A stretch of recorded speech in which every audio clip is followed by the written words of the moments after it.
What? Your remark. Chairman, with respect, first, thank you for granting us leave to confer as a caucus for 10 minutes. We appreciate it.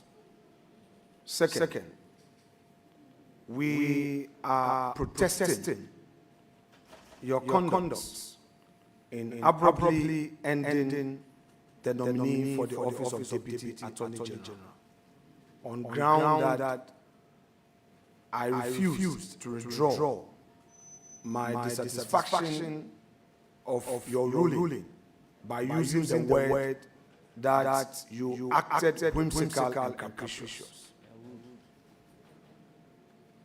I again added that you rudely made those expressions. We do not think that in the spirit of cooperation, you should put up such a posture. Chairman, the caucus has observed that in this afternoon's proceedings, Honorable Ahmed Jerry Shaib was the first to experience an unfair treatment at your hand. When it got to me, the leader of the caucus, there were all manner of interruption, including an interruption by the Attorney General himself, of which you curiously said you never heard. Again, the majority chief whip came in interrupting, though not into the mic. It was aimed at obstructing the smooth process of my vetting of the nominee. Eventually, you allowed him to ask a so-called follow-up question. Chairman, we've long assured the majority of our cooperation, but not when such a posture is coming from the chair. We would respect you, but where you are acting in excess of discretion, we would express it. We've had a smooth vetting since Monday, in an atmosphere of mutual respect, in a very humorous atmosphere, and all nominees that appeared before us on those 2 days, Monday and Tuesday, we approved them by consensus. Without more, let me conclude as follows. One, the minority caucus hereby rejects the nomination of the Deputy Attorney General, and that the decision of it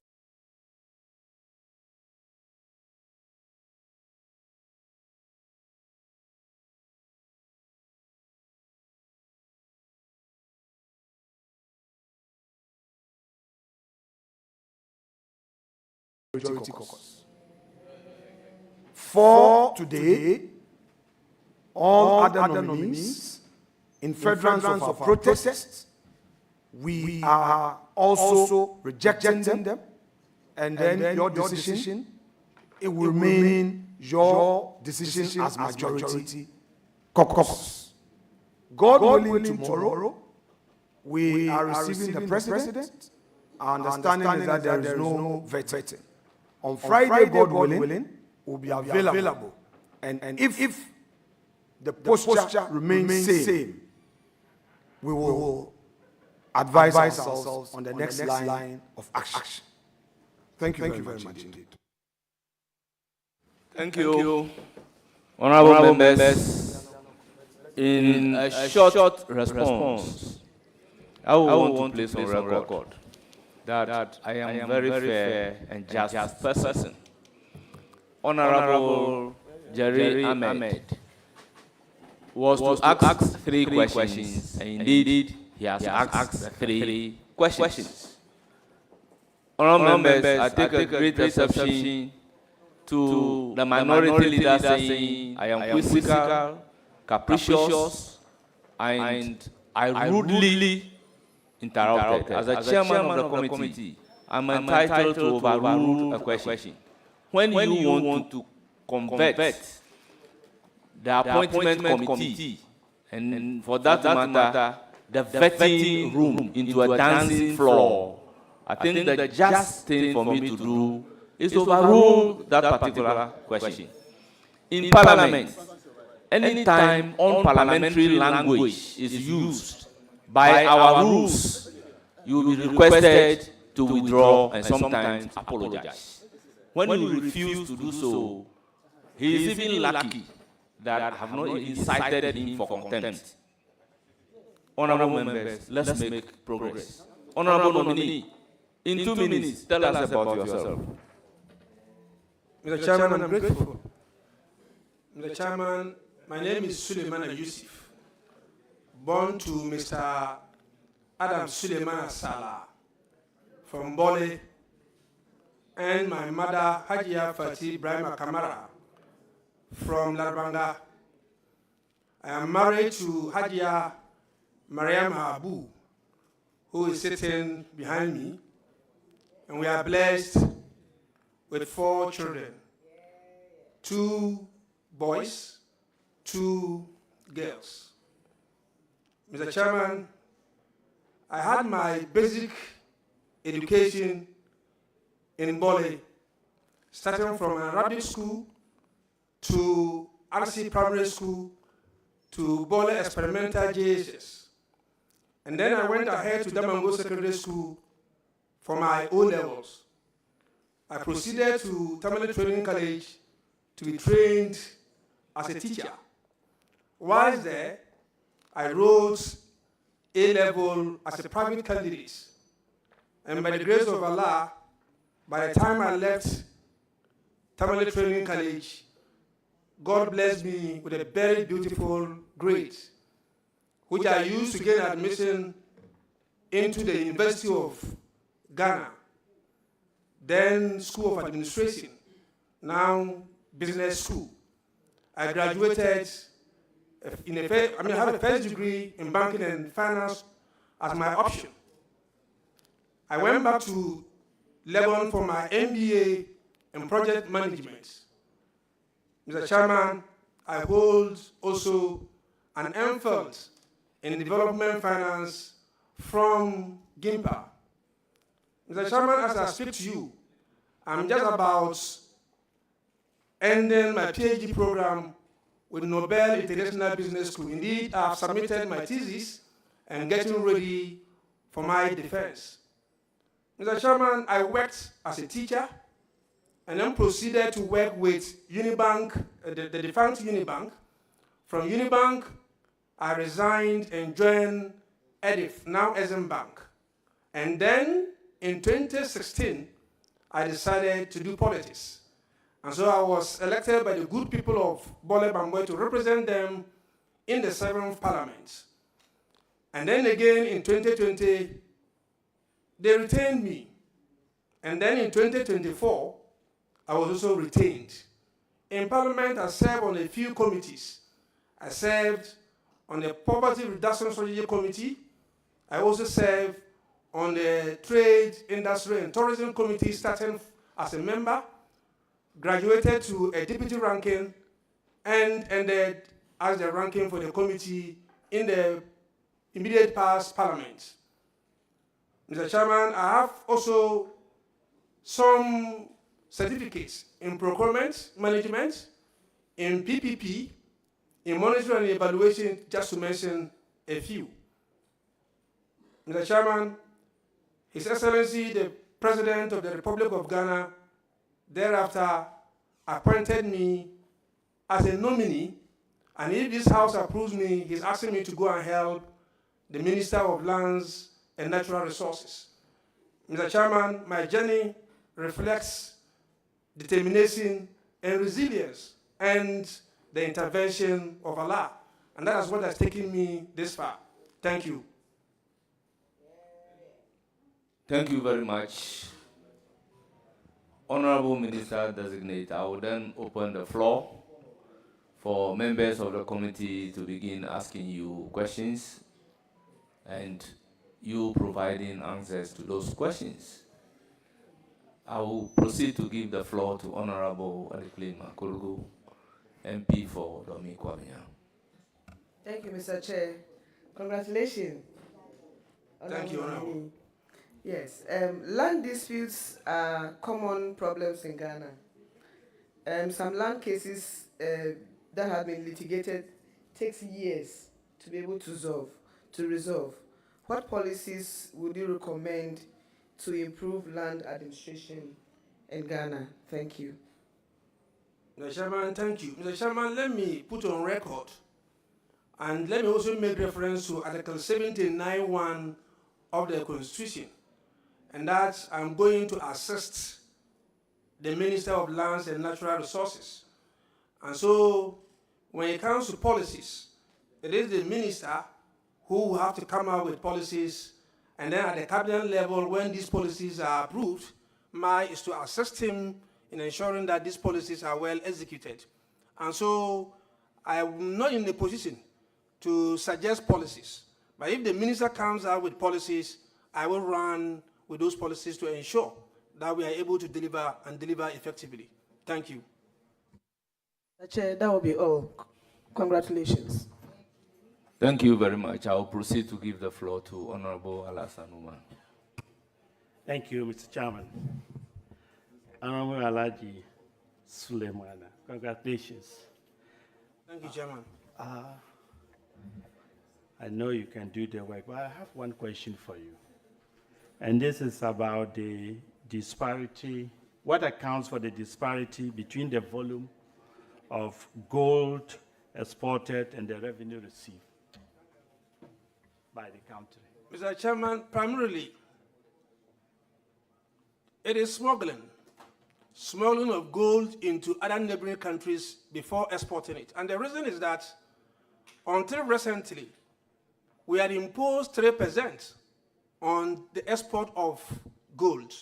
And so that makes it very unattractive. And so people with gold will smuggle it to nearby countries like Cote d'Ivoire. For instance, Cote d'Ivoire, it is 0. And so they smuggle it to Cote d'Ivoire, and then they will now export it. In that case, the proceeds don't come back. And so you realize that there will be that kind of disparities. Let me also put on record that the previous government reduced the tax to 1%. But in some jurisdictions, like I cited, Cote d'Ivoire, it's 0. And so if I have my way of taking it to Cote d'Ivoire and exporting it there, I'm a business person. That is what I would do, rationally. Thank you. Thank you. The other question is about land swapping. Policy of government swapping lands. Have you heard about it, or when you went to the ministry, were you briefed on it? And what do you think about it? Chairman, I'm grateful. Chairman, yes, I was briefed. The policy of land swap refers to a situation where, especially the Ministry of Lands, give a land to the private individuals or companies in exchange for something that they are in need of.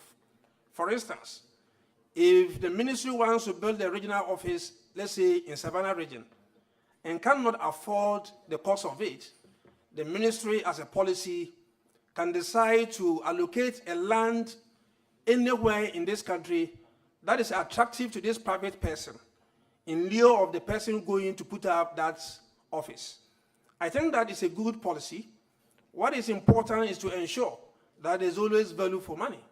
What is important is to ensure that there's transparency in such transactions. And if these two things will hold, it is something that I believe my minister will welcome, and I will assist him in that direction. Thank you. Don't you think continuation of it is part of the abusive it's been abused, whereby we now call land grabbing. Yeah, so that is a different policy altogether. You want to refer to a situation where public lands are sold to individuals and companies. That is a bit different from land swap.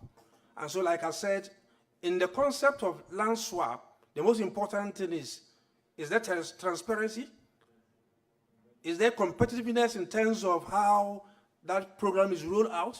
Are you allowing other people to participate so that you can be responsible?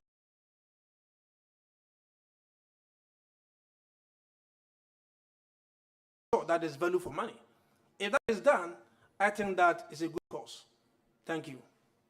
Chairman, I have no doubt in his performance, and I wish him well. Thank you. Thank you very much. I will proceed to give the floor to Honorable Muhammad Shaibu. Chairman, let me thank you very much for the opportunity. Honorable nominee, bro, thank you, Kumulana. Oh, bro. It wasn't Kabanye Eji Kumutono. A very quick one. I just have two, Chairman. In recent times, the shea butter has been one of, if you like, the northern cocoa.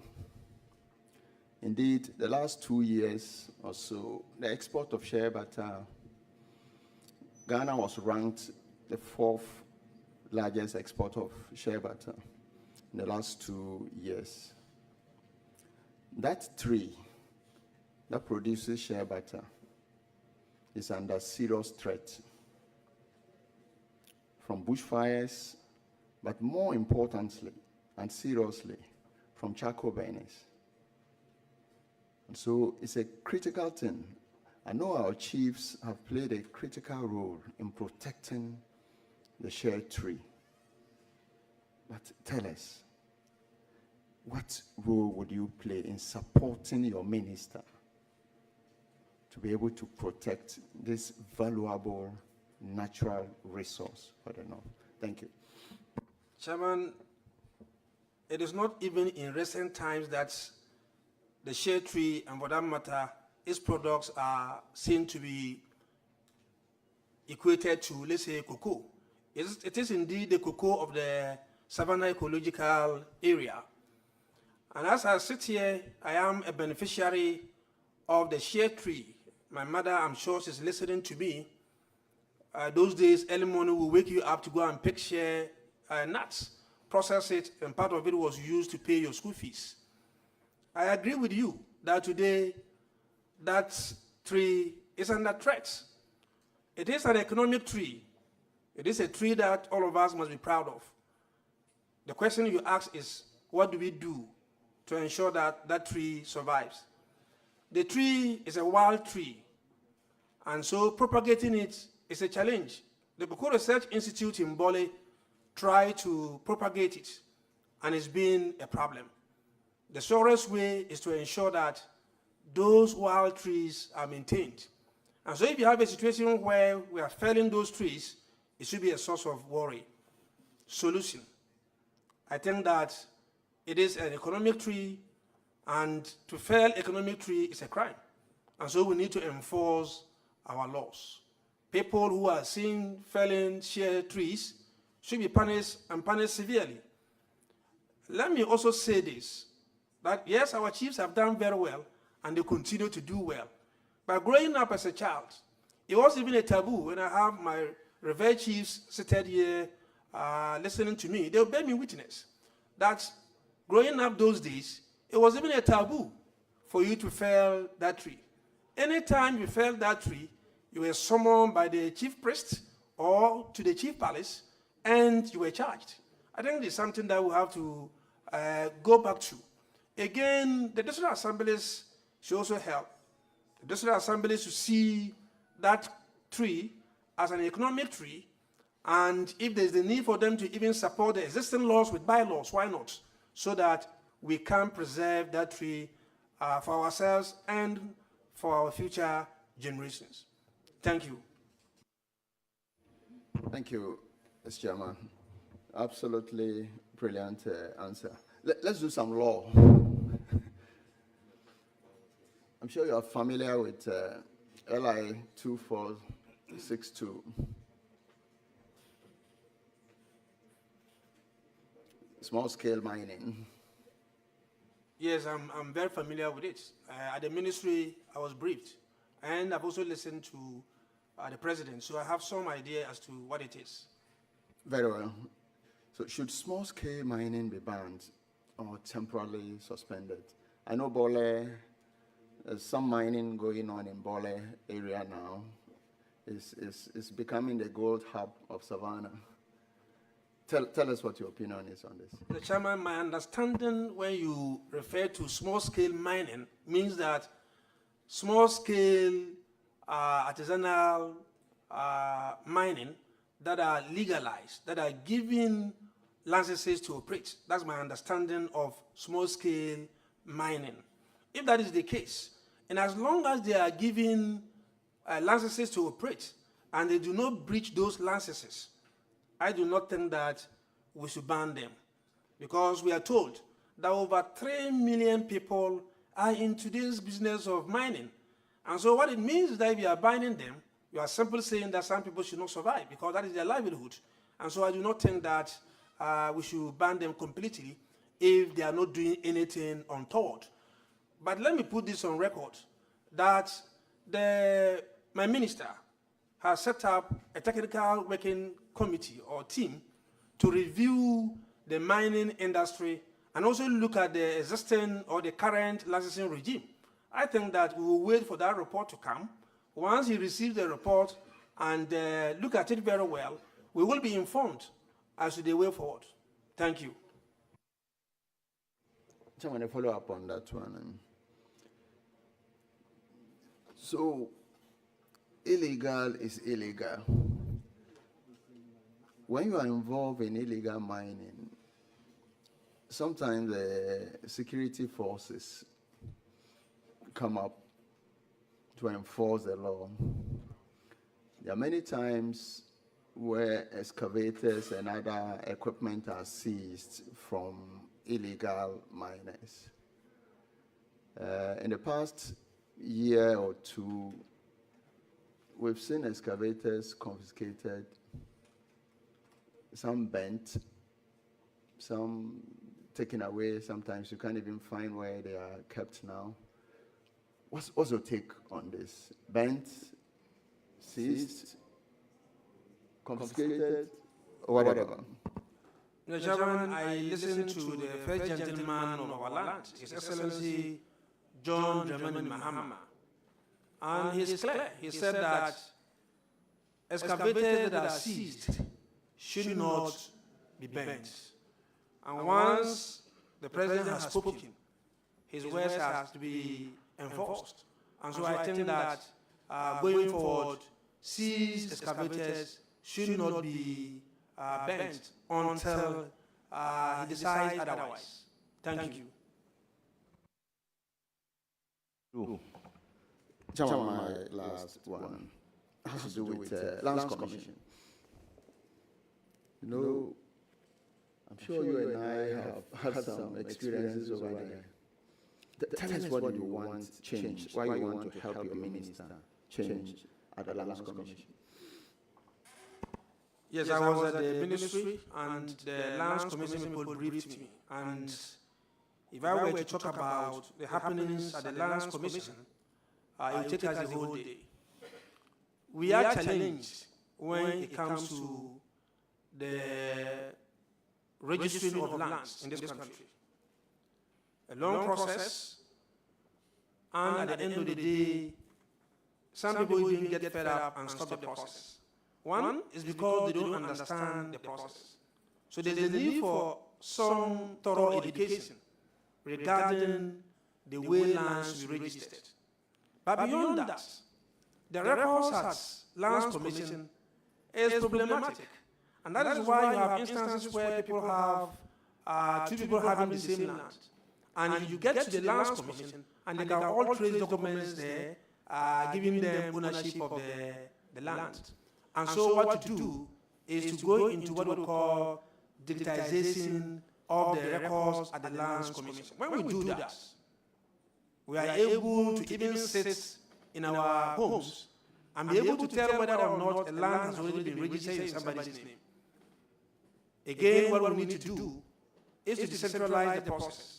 If you have land customary secretariat in all the districts, and people are well trained to be able to keep records and keep them very well, it will also help us in ensuring that the conflicts, the challenges, the problems that we encounter when it comes to land registration in this country are reduced to the barest minimum.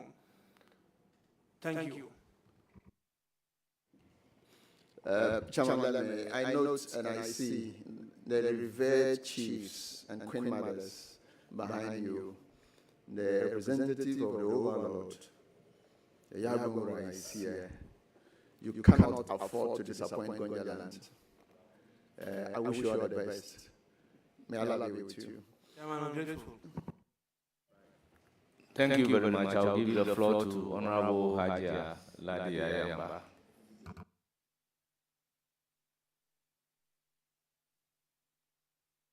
Thank you, Chairman. Assalamu alaikum. Wa alaikum assalam wa rahmatullahi ta'ala wa barakatuh. MashaAllah. Congratulations. I have no doubt about your competencies. Although I came to Parliament before you, I observed you, followed most of your activities, your sincerity to work, your honesty, your belief, and the way you do things are most of the things that would help you in going forward. So I don't doubt your competencies at all. And by the guidance of the Almighty Allah, inshallah, I know you will make it.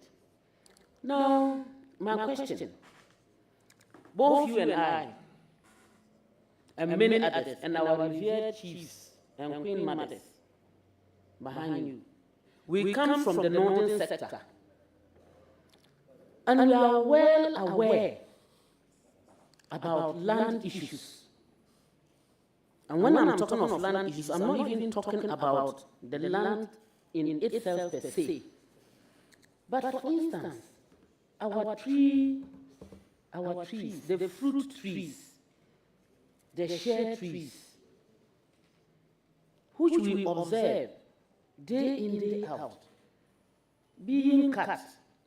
We cannot say our brothers and sisters should go hungry. Neither will we say our youth should continue to walk around without work. In your opinion, what will you do to assist the minister to ensure that much as we are using what nature has given us on our lands, we don't lose it completely, and not only lose it, but also face the wrath of losing those things, especially our trees, our water bodies in the northern sector. Can you tell me what you would assist your minister to do?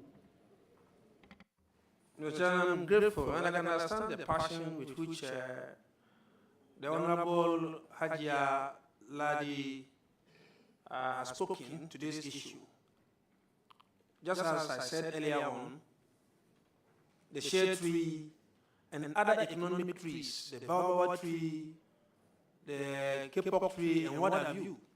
And she added the issue of our water bodies, very, very important to our survival. This morning, my minister held a dialogue program on small-scale mining, and I was there. And if you listen to the challenges that we are being confronted with when it comes to the way our water bodies are being destroyed, you will weep.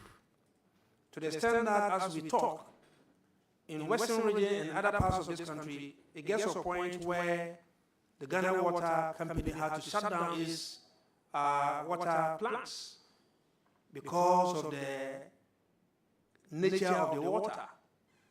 Even though they are able to, as it were, treat the water, there are instances where even after treating the water, we are told there are some chemicals, there's nothing you can do about them, you can treat them. For instance, mercury. What it means that we are all drinking mercury. What it means is that the aquatic animals, the fish and what have you, are all consuming this. And this is what they sell to us. And I want to say that nobody should sit, let's say, in Pusiga or let's say in Pandai and say that that's not my business. You will never know when a fish that is harvested from, let's say, Central Region is sold to you in Paga or any other part of this country. And so it's a national issue, and I think that I will help my minister, like he has started doing, to flush out all those who are water bodies. Indeed, last week, he arrested 7 Chinese people and 8 Ghanaians on the Ankobra River, where they were doing illegal mining and destroying the water. What I would suggest to him, which I will discuss with him, and he knows it, is that the arrest is not enough. They must be prosecuted. We are also told that about 845 people who were arrested between 2023 and 2024, only less than 50 of them were prosecuted. What it means is that the activity is attractive. If I can go do this and come and don't prosecute me, and I can go and walk around, I will go. And so I think that these are the things that he wants to do, and I will support him if I get the nod. Thank you. My second question, Mr. Chairman. My brother, much as I know and I appreciate the fact that you might have spoken about Galamsey, but there is an incident or a continuous incident or incidents that have continuously occurred at the Galamsey pits, for which you and I should be very, very concerned. Many times you hear reports that a Galamsey pit collapsed, killed so many people. Some people drowned, some people shot at, some people arrested. If you go to investigate, you realize that most of these youth, surprisingly, both men and women, they are from our northern sectors, simply because there is no job. We lose the very strong ones, the very brilliant ones. Some of them even might have completed secondary schools and are only looking for jobs. The 24-hour economy has come to stay. We have land, and there are a lot of jobs that will come up.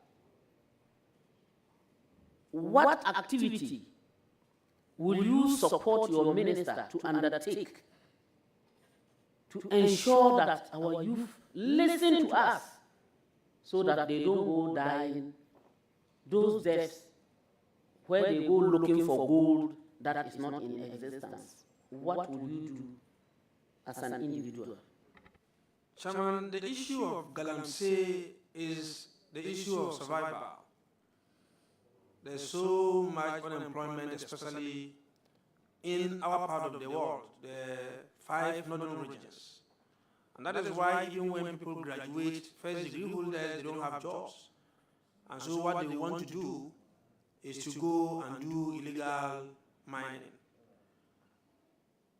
The natural resource there is for us. And I think that we should utilize this. What we need to do is to identify the various forms of Galamsey activities going on in this country. And I want to limit it to only the northern part of this country.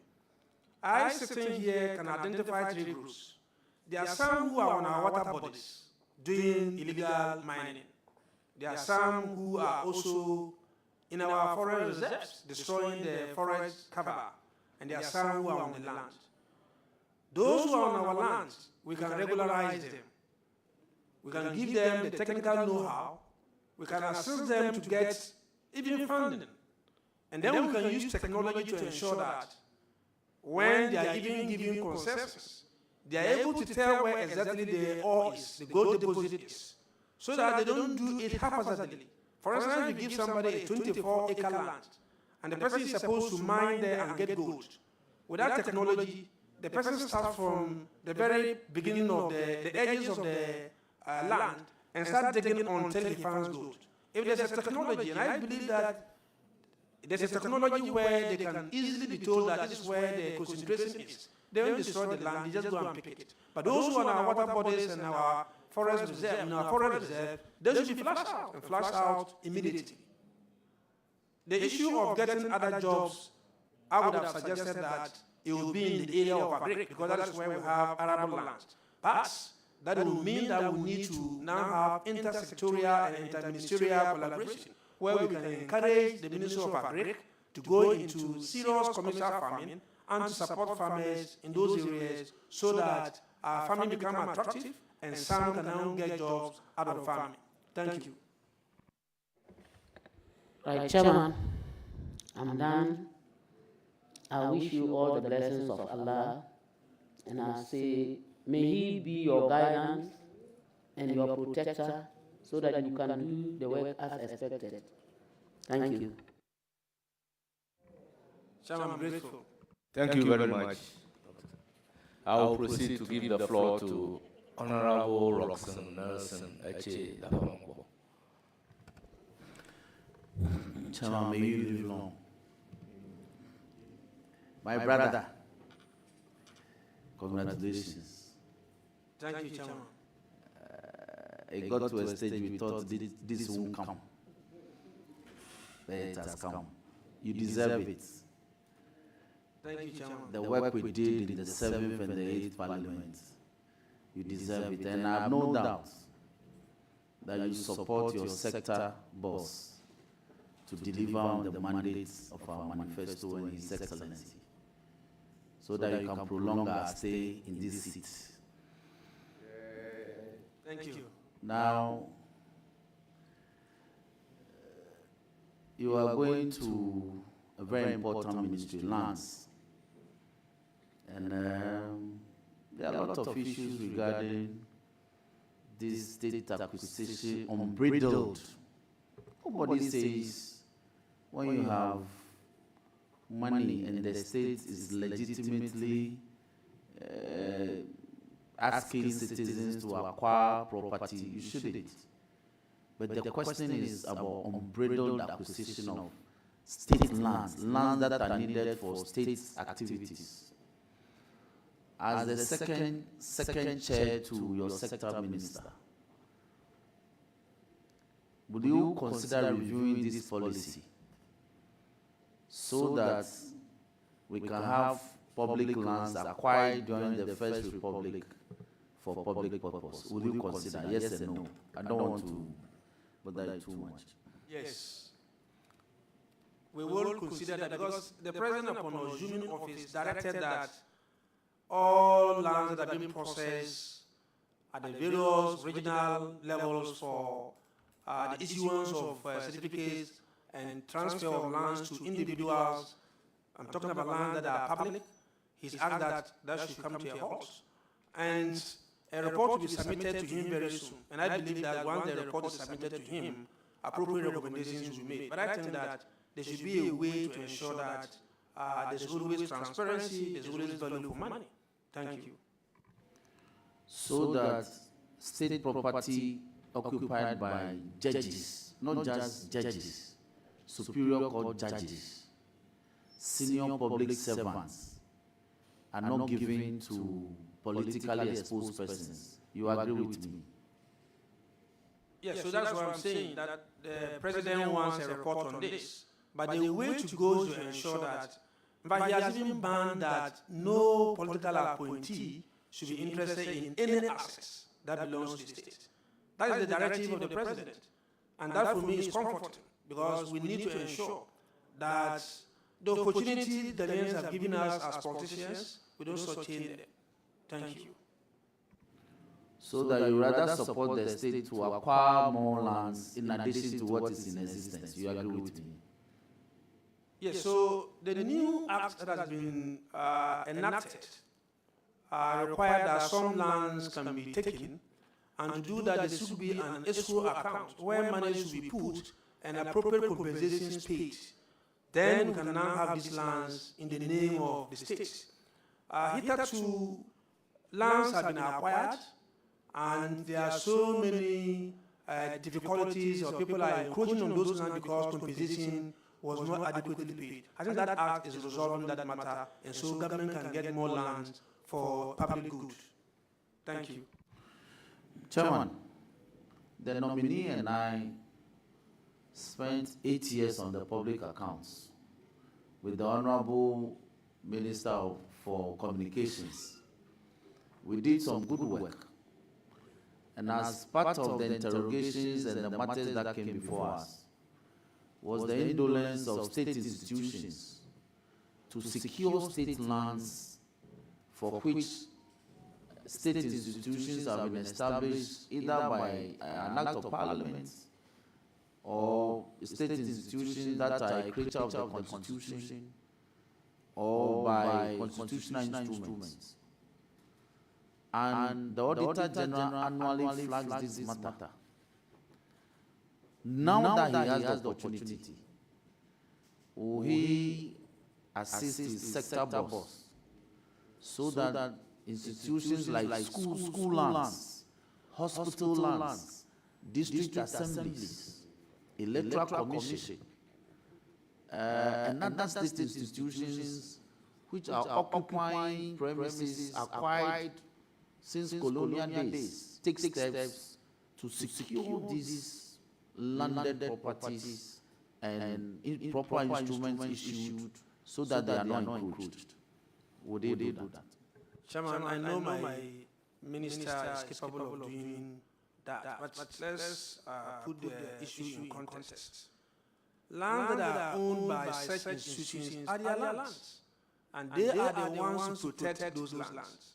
I do not think that it is the responsibility of the Ministry of Lands and Natural Resources to go protect those lands.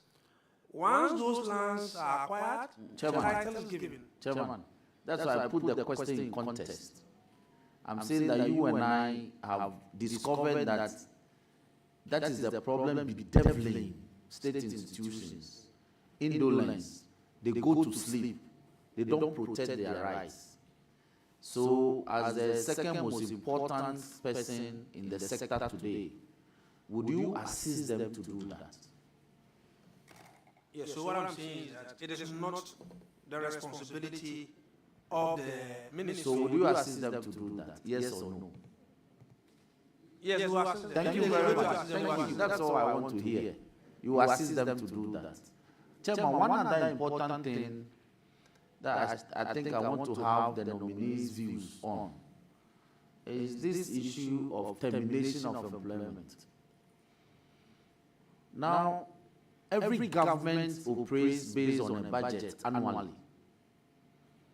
The previous government, or the actual government, between January and December 2024, brought to Parliament a certain budget for its operations and got Parliament to approve that budget for its work. Now, the mandate of that government ended midnight 6 January 2025. And yet they decided to employ thousands of people to encumber the economic opportunities of the new government for which there is no budget provided. And the new government is saying, I want to review that process. So the thousands of people that they employ, they supposedly employ without any budget, should be subject to a review. Do you consider that a good policy? Yes, so it is a good policy. It is a good policy to the extent that when you do wrong things, somebody will have to do something to correct it. I can't imagine a situation where you will go ahead to employ people when you don't have a budget for them. How then are they going to be paid? And I think it's even in the interest of those who have been asked to go home and start looking for other jobs, rather than allowing them to work, and now at the end of the day, there will be money for them to be paid.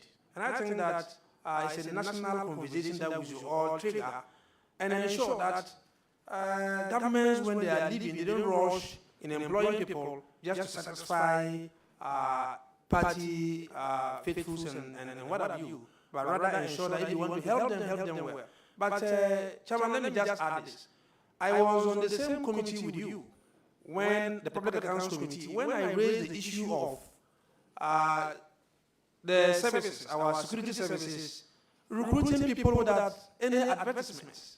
And when I asked them, I was told that they advertised 3 years ago and that they were still taking people from the backlog. And the question I asked was, what about those who were not qualified at the time of the advert and now they are qualified? Are you not excluding them from the process? And is that fair? And so these are some of the things that we should engage ourselves with. By law, make it transparent, let everybody go out there and bid. Go through the process. If they are qualified, you give them. If they don't qualify, they will understand that at least they've been given the opportunity. By instances where you sit in the comfort of your office and select people and recruit them, and we are asked to ask them to go home for the proper thing to be done, I think is the way to go. Thank you. Chairman, thank you very much.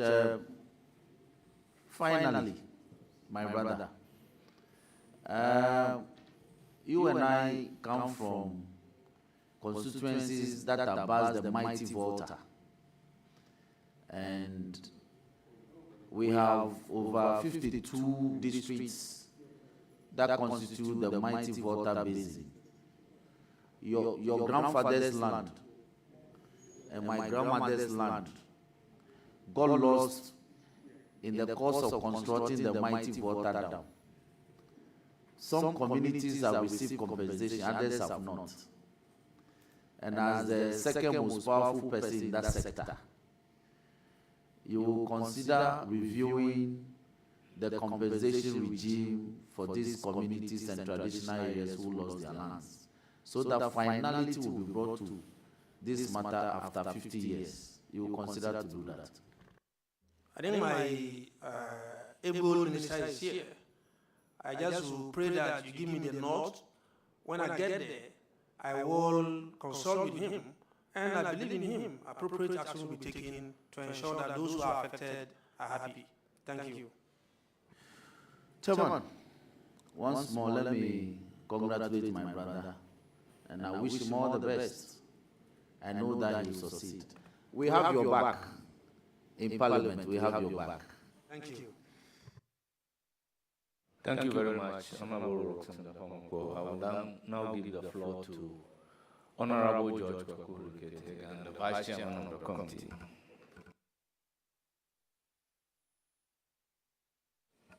Thank you, Mr. Chairman. Honorable nominee, Abala, congratulations. Thank you, boss. Thank you, Chairman.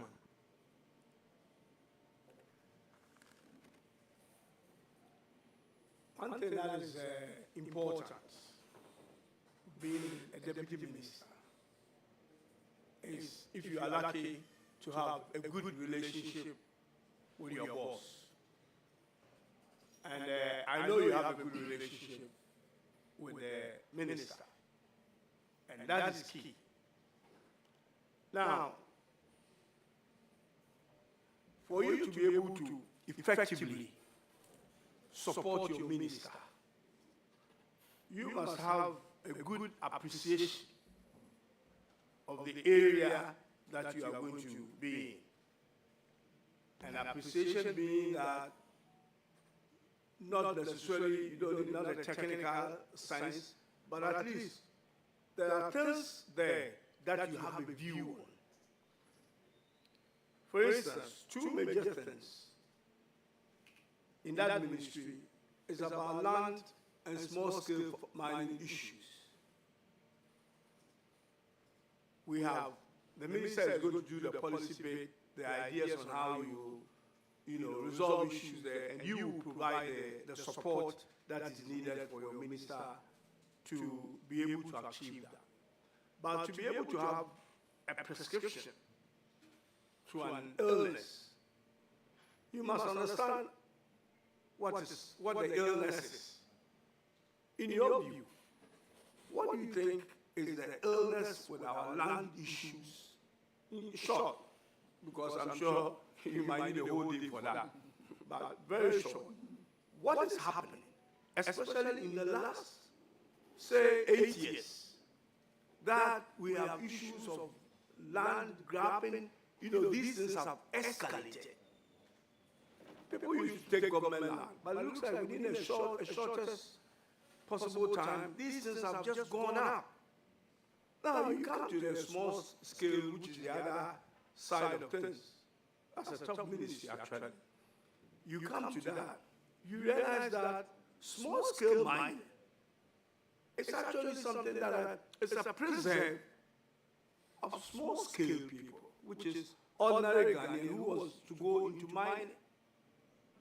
Now, you raise an issue, which is, again, may say one of the reasons, which is about unemployment, poverty, and all that.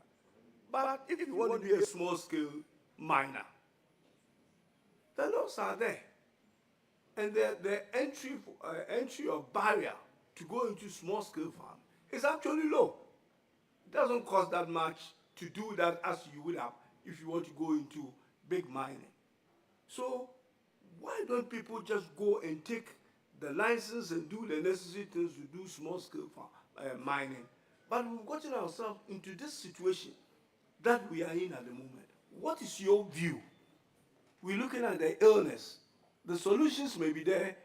It has been prescribed, but some hasn't worked in the last 8 years. So what is the illness in the land area and in the small-scale mining area? With the issue of galamsey and all that, which people should have just gone and take a license to do it. What is the illness?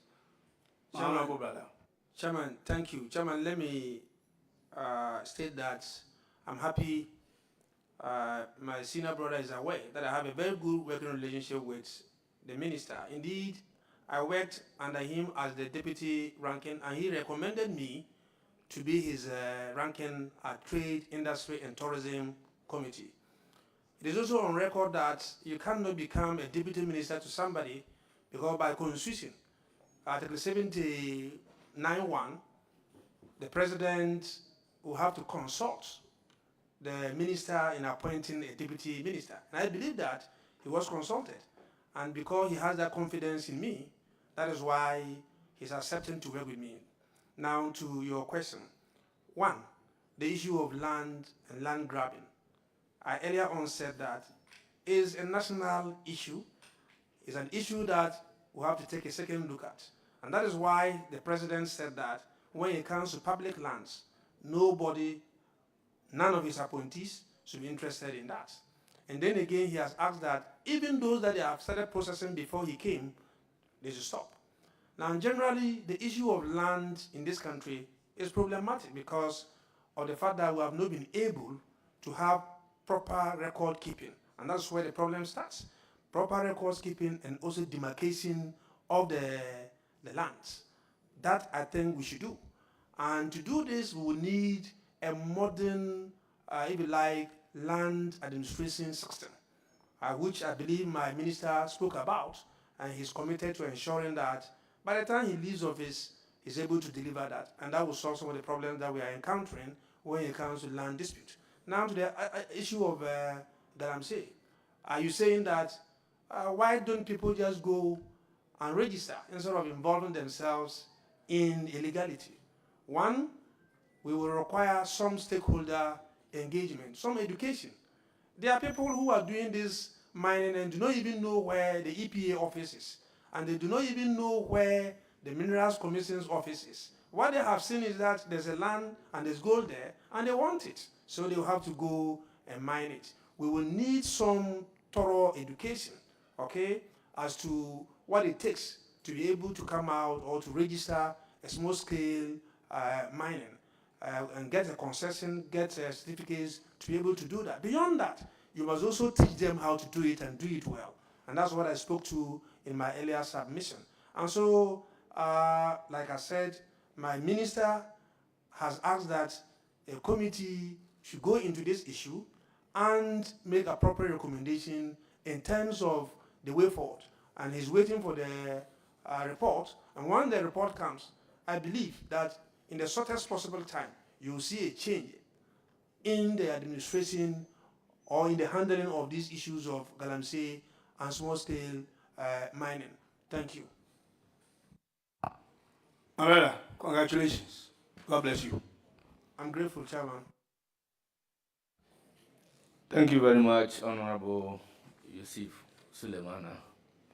Let me add my voice in congratulating you. I have no doubts about your integrity. I have been in Parliament with you for some time, and I know you can deliver on your mandate as a Deputy Minister responsible for lands and natural resources. Once again, congratulations. Let me proceed to acknowledge our revered chiefs seated behind you. First on the list is Hajia Mariama Abu, the spouse of the nominee. Then His Excellency Mankpangura Jakpa Acho, Ade Achode Boreni the first, Rep of Yangboura and a member of the Council of State. Mr. Sulemana Adams, linguist of Yangboura. Dr. Abu Sakara Foster, Rep of Kakula Saura, and a former flag bearer of CPP. Solawura Idrisu Abdullahi Nugbanso, a rep of Bolewura. Duyaura Kasim Amankwa Boresa, the first, rep of Bolewura. His Excellency Tingaura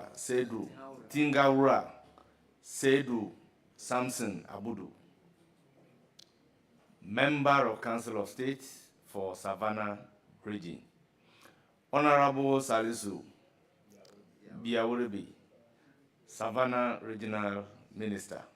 Alhaji Moro Sedu, alias Man Blessing, NDC Savannah Regional Chairman. Chief Jawula Okitika the first, Gonja Chief of Greater Accra. Mr. Abubakar Suleiman Mahama, Abu Fresh, brother of the nominee. You are most welcome. Thank you, Chairman. Yes. Mutaokilo, former member for Damango. Honorable Nelson,